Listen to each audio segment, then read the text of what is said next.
Hello दोस्तों, welcome to our YouTube channel your new info. हम आपको हमारी वीडियोस के माध्यम से देश भर की अनसुनी, रहस्यमय और दिलचस्प चीजों के बारे में बताएंगे।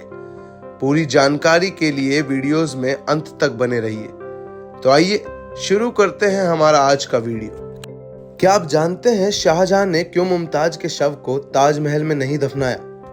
विश्व प्रसिद्ध ताजमहल, जिसके बारे में हम सब ने सुना तो है, मगर उसके कुछ रोचक तथ्य जिसके बारे में हमें जानकारी नहीं है। तो आज हम आपसे बात करेंगे ताजमहल के कुछ रोचक रहस्यों के बारे में।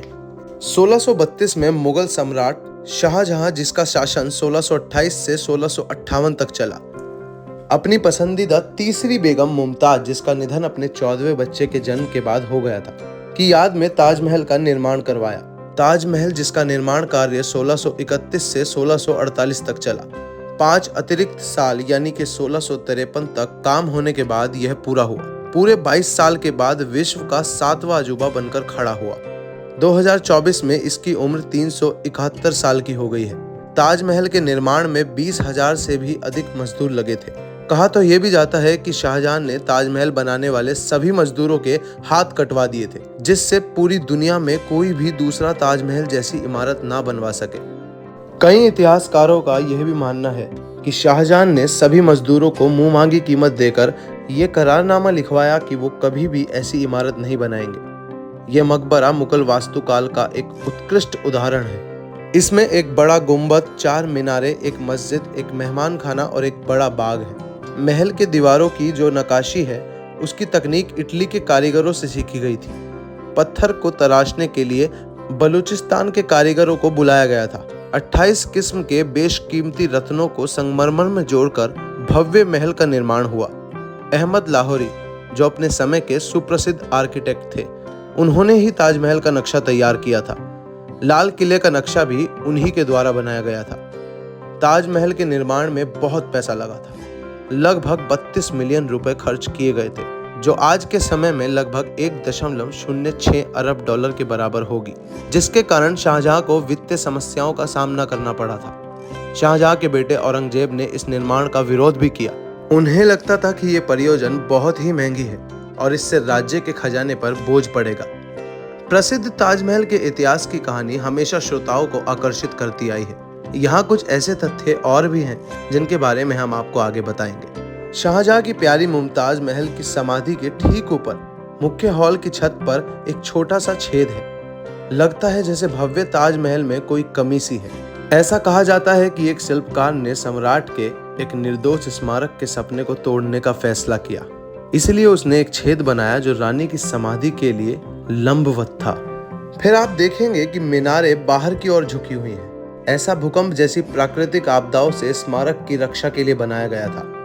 आपको ये बात जानकर हैरानी होगी कि ताजमहल का रंग दिन के विभिन्न समय और प्रकाश स्थितियों में बदलता रहता है। ये इसके निर्माण में उपयोग किए गए संगमरमर की विशेषता के कारण होता है, जो विभिन्न प्रकाश स्थितियों में अलग अलग रंगों को प्रतिबिंबित करता है। सुबह के समय ताजमहल का रंग हल्का गुलाबी, दिन के समय जब सूरज उच्च होता है ताजमहल का रंग शुद्ध सफेद दिखाई देता है। शाम के समय जब सूरज नीचे होता है तब महल का रंग हल्का सुनहरा या गुलाबी दिखाई देता है। रात होते ही जब चांद की रोशनी होती है ताजमहल का रंग चमकदार सफेद या फिर हल्का नीला दिखाई देता है। क्या आपको पता है कि ताजमहल के सामने एक और ताजमहल बनाने की योजना भी चल रही थी? कहा जाता है कि शाहजहां ने अपने लिए एक काले रंग का ताजमहल बनाने की योजना बनाई, जो मुमताज महल यानी कि ताजमहल के ठीक सामने होता। लेकिन उनके बेटे और उत्तराधिकारी औरंगजेब ने उन्हें 1958 में आगरे के किले में नजरबंद कर दिया, जिससे ये योजना कभी पूरी नहीं हुई। ताजमहल आगरा के किले से दिखाई देता था और शाहजहां ताजमहल को देखकर अपनी पत्नी की याद में दुखी होता था। कुछ इतिहासकारों का मानना है कि शाहजहां ने ताजमहल को केवल एक बार ही देखा था, जब वो अपनी पत्नी के शव को ताजमहल में दफनाने के लिए गया था। इसके बाद वो ताजमहल नहीं गया, लेकिन वो ताजमहल को दूर से देखकर ही अपनी पत्नी की याद में दुखी हुआ करता था। एक तरफ ताज को प्यार का प्रतीक बोला जाता है, वहीं दूसरी तरफ ताज की एक डार्क साइड भी है। कुछ अमेरिकन रिसर्च ने जब यमुना किनारे से ताज की एक लकड़ी का टुकड़ा और कार्बन रिसर्च के लिए लिया तो उन्होंने क्या पाया, आप भी सुनकर हैरान रह जाएंगे कि ऐसा कैसे हो सकता है। रिसर्च के रिजल्ट्स ये बता रहे थे कि जिस स्ट्रक्चर से उन्होंने वो सैंपल लिया है उसका बेस करीब करीब 300 साल से भी पुराना है। मुगल काल में भी इसका कोई रिकॉर्ड नहीं है कि इस मॉन्यूमेंट का निर्माण कैसे हुआ। हैरान कर देने वाली बात यह है कि ताज के नीचे हिडन चैम्बर्स में ऐसा क्या है कि उनके भीतर आज भी किसी को जाना सख्त मना है। शाहजहां की मृत्यु 1666 में हुई और उन्हें ताजमहल में मुमताज के पास ही दफनाया गया था। कहा जाता है मुमताज की मृत्यु बुरहानपुर में हुई। सबसे पहले उन्हें वहीं दफनाया गया, उसके बाद ताज का निर्माण शुरू हुआ। बादशाह ने मुमताज के शव को निकालकर ताजमहल के पास एक बगीचे में फिर से दफनाया। 22 साल बाद जब ताज बनकर खड़ा हुआ तो फिर से शव को निकालकर ताजमहल के अंदर दफनाया गया। फरवरी के महीने में ताजमहल में मुगल बादशाह शाहजहां और उनकी बेगम मुमताज का उर्स यानी कि स्मृति दिवस होता है। उसी समय ताजमहल का ये रहस्यमय तहखाना खोला जाता है। आपको बता दें, इसी तहखाने में मुगल बादशाह और उनकी बेगम की असली कब्र है, जिसे पर्यटकों के लिए खोला जाता है। लाखों लोग ताजमहल को देखने आते हैं, लेकिन उनको ये नहीं पता होता कि वो जिस ताजमहल को देख रहे हैं वो दरअसल ताजमहल का पिछला हिस्सा है। जो शाही दरवाजा है वो यमुना के किनारे दूसरी तरफ है। मुगल काल में ताज तक पहुंचने का मुख्य मार्ग बस यमुना नदी ही थी।